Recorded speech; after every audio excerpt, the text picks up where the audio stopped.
ওই জগদীশ ভাই কি হয়েছে? একটা মানুষের মাইন্ড সবসময় ঠিকঠাক না। তুই ভিডিও কেন করছিস আমাকে এটা বলতো? কি হয়েছে, প্রবলেমটা কি তুই তোর? এটা কেন ভিডিও করছিস? আজ তুই যখন বলিস ভাই একটা ভিডিও করবে তোর আমাকে হেল্প করে আমি করি তো।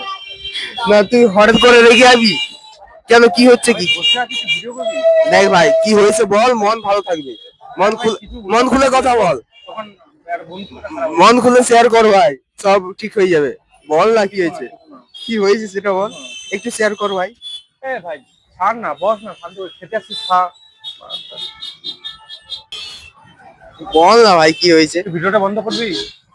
এগুলো যদি পোস্ট করিস না এখানে তুই বসে আছিস চাউমিনের দোকানে, ঠিক আছে, হ্যাঁ চিকেনের দোকানে, ঠিক আছে, শপিং করতে আসছিলি? তুই কি শপিং করতে আসছিলি? তুই কি শপিং করতে আসছিলি? দেখ বাকের মাথা গরম না, ফালতু উল্টা ভিডিওটা বন্ধ কর। কি হয়েছে? আরে অনেক কেটে দিবি তো, তুই ভিডিওটা বন্ধ